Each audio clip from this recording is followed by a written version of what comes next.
உறுதியாக காவேரியிலும் சரி மேகதாதுலும் தமிழ்நாடு சட்டமன்ற உறுப்பினர் மட்டும் இல்ல, யாரும் அதற்காக விட்டு கொடுக்க போவதில்லை என்பது உறுதி. இன்னைக்கு நம்ம முதல்வர் அவரும் புதிதாக முதல்வராக இருக்கிறார். கர்நாடகா முதல்வரும் முதல் முறை முதல்வராக வந்திருக்கிறார். கேரள முதல்வரும் முதல் முறை முதல்வராக வந்திருக்கிறார்கள்.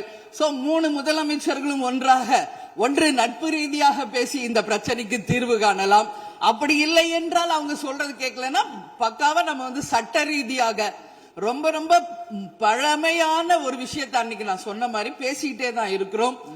இது முழுமையாக தீர்வடைய வேண்டும்ன்றதா எல்லாருடைய கருத்து. இன்னைக்கு நம்மளுக்குள்ள வாதங்கள் பிரதிவாதங்கள் டிஸ்கஷன்ஸ் இங்கு வந்தாலும் இது நிரந்தரமாக தீர்க்கப்பட வேண்டும் என்பதில் யாருக்கும் மாற்று கருத்து இல்லை. இப்ப 2026 இருக்கும், 3026 வரைக்கும் இது கண்டினியூ ஆகக்கூடாது, இன்னொரு 100 ஆண்டு காலத்திற்கு என்பதுதான் எல்லோருடைய எண்ணம். சோ அது நடக்கணும். அது மட்டும் கிடையாது, இன்றைக்கு நேற்று நடந்த ஒரு விஷயம் தமிழ்நாட்டில். நேற்று நான் நேரடியாக சென்று பாதிக்கப்பட்டவங்களை பார்த்தேன். yesterday was a black day for Tamil Nadu. Sunday black சண்டேவாக நேற்று இருந்தது. இதுவரைக்கும் தமிழகம் காணாத ஒரு பேர் விபத்து. இன்னைக்கு பேரிடர் எவ்வளோ பிரச்சனைகள் இருந்தாலும் ஒரு அமோனியா தாக்குதல்ல இத்தனை பேர் பாதித்தது தமிழக வரலாற்றில் முதல் முறை. அனைவரும் வடநாட்டை சேர்ந்த பெண்கள், 20 வயசுல இருந்து 25 வயசுக்குள்ள இருக்கிற இளம் பெண்கள். அவங்கள நேரா பார்க்கும்போது மிக மிக மனசுக்கு கஷ்டமாக இருந்தது. என்ன ஃபேஸ்ல பாக்குறோம், உதடு காது மூக்கு எல்லாம் ப்ளீட் ஆயிட்டே இருக்கு. அப்போ டாக்டர்ஸ் அங்க எக்ஸ்பிளைன் பண்ணாங்க, இங்க வெளியே நம்ம என்ன பாக்குறோமோ அதுதான் இன்னர், அதாவது லங்ஸ். இதை பற்றி ரொம்ப விரிவான விளக்கத்தை எல்லாம் அமைச்சர் அளிச்சுட்டாங்க. சுருக்கம் அதை நான் பார்த்தேன், சரியானதுதான். நீங்க மேற்கொண்டு அதை பற்றி பேச ஆளுநர் உரைக்கு நன்றி தெரிவிக்கிற கருத்துக்கு வந்திருக்கீங்க நீங்க. கண்டிப்பாக. அதனால நான் நினைச்சேன் இன்னைக்கு ஒரு நிமிஷம் அவங்களுக்காக நம்ம மௌன அஞ்சலி செலுத்துவோம் என்று நான் எதிர்பார்த்தேன். இருந்தாலும் பரவாயில்லை. சோ அவங்களுக்கு நான் நேத்தே சொன்னபடி முதலமைச்சர் அவர்கள் 2 லட்சம் ரூபாய் கொடுத்திருக்கார். உடனே அமைச்சர்கள் போய் பார்த்தாங்க. அதெல்லாம் பாராட்டுக்குரிய விஷயம். ஆனாலும் ஏழ்மை குடும்பத்திலிருந்து வந்திருக்காங்க. சோ கன்சிடர் பண்ணணும்னு சொல்லி நான் கேட்டுக்கிறேன். உரிய சிகிச்சை தரப்படுகிறது. அவங்க பிழைப்பது நிச்சயம் கடவுள் கையில இருக்கிறது. சோ எல்லாரும் அவங்களுக்காக ப்ரே பண்ணுவோம் சொல்லி இந்த நேரத்தில் நான் கேட்டுக்கொள்கிறேன். ஒரு பெண்ணா அந்த பெண்களை பார்க்கும்போது என்னால் அதை ஏற்றுக்கொள்ள முடியலை. அதனாலதான் சபையில் அதை நான் பேசுகிறேன். அதே போல இன்னைக்கு முதல் முறையாக மற்ற சப்ஜெக்ட் எல்லாம் பேசிட்டு இருக்கேன். என்னுடைய தொகுதியை பற்றி இதுவரைக்கும் நான் பேசவே இல்லை. நான் சட்டமன்ற உறுப்பினராக வெற்றி பெற உறுதுணையாக இருந்த திராவிட முன்னேற்ற கழகத்திற்கும் அதன் தலைவர் அண்ணன் ஸ்டாலின் அவர்களுக்கும் இந்த நேரத்தில் என் நன்றிகளை தெரிவித்துக் கொள்கிறேன்.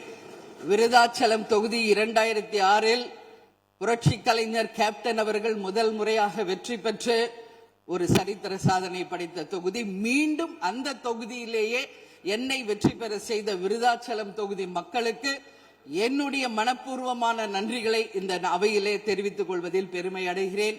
அதே போல அந்த விருதாச்சலம் தொகுதி மக்களுக்கு நான் என்னைக்கும் உண்மையாக இருப்பேன், நேர்மையாக இருப்பேன் என்பதையும் இந்த நேரத்தில் தெரிவித்துக் கொள்கிறேன்.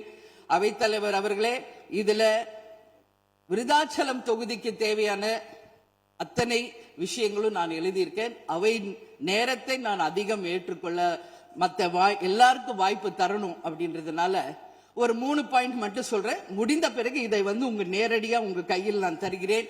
அதை நீங்கள் எடுத்து தீர்மானமாக நிறைவேற்றி தரணும்னு சொல்லி கேட்டுக்கிறேன். விருதாச்சலம் ஒரு மாவட்டமாக அறிவிக்கப்பட வேண்டும் என்று ஒரு நீண்ட நெடிய கோரிக்கை பல ஆண்டுகளாக இருக்கிறது. அதுதான் அங்கு எல்லா மக்களினுடைய விருப்பம். அதை நீங்கள் முதல்வர் அவர்களும் அவைத்தலைவர் அவர்களும் கவனத்தில் கொண்டு விருதாச்சலத்தை ஒரு தனி மாவட்டமாக அறிவிக்க வேண்டும் என்பதை இந்த நேரத்தில் நான் சொல்கிறேன். அதே போல பீங்கான் தொழிற்சாலை மற்றும் கல்லூரி தமிழ்நாட்டில் வேறு எங்குமே கிடையாது. அது விருதாச்சலத்துல மட்டும்தான் இருக்கு. கவர்மெண்ட் அந்த ஃபேக்டரியும் சரி ஒரு காலேஜும் பட் ரொம்ப ரொம்ப ஒரு நலிவுற்ற நிலையில் இருக்கிறது. சோ அதை நீங்க கட்டாயமாக மிகப்பெரிய அளவில் டெவலப் பண்ணி அதன் மூலம் வேலை வாய்ப்பையும் அதே நேரத்தில் எக்ஸ்போர்ட் பண்றதுக்கும் கட்டாயம் அரசு நிச்சயம் எங்களுக்கு ஒத்துழைக்க வேண்டும் என்பதை கேட்டுக்கொள்கிறேன். விவசாயம் நிறைந்த பகுதி, அங்கு குடிதண்ணீர்ல மாசு இருக்கிறதுனால நிறைய மக்களுக்கு கிட்னி பாதிக்கின்ற ஒரு நிலைமை இருக்கு. சோ அங்க கூட்டு குடிநீர் திட்டத்தை கொண்டு வர வேண்டும். மரவள்ளிக்கிழங்கு, மக்காச்சோளம், நெல், கரும்பு இவைதான் அங்க அதிகமாக விளைகிறது. சோ விவசாயிகளுக்கு முழு கடன் தள்ளுபடி செய்து விவசாயிகளுக்கு எல்லா விதத்திலும் இந்த அரசு உறுதுணையாக இருக்கணும் சொல்லி நான் கேட்டுக்கிறேன். அதே போல டெல்டா பிரச்சனை மட்டும் கிடையாது, இது தமிழ்நாடு பிரச்சனை.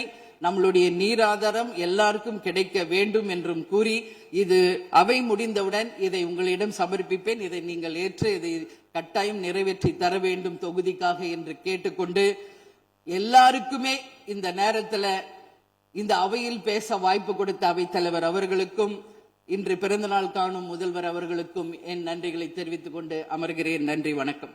பிளே ஸ்டோர் மற்றும் ஆப் ஸ்டோரில் இருந்து பாலிமர் செயலியை QR கோடு மூலம் பதிவிறக்கம் செய்யுங்கள். செய்திகளை உடனுக்குடன் பெறுங்கள்.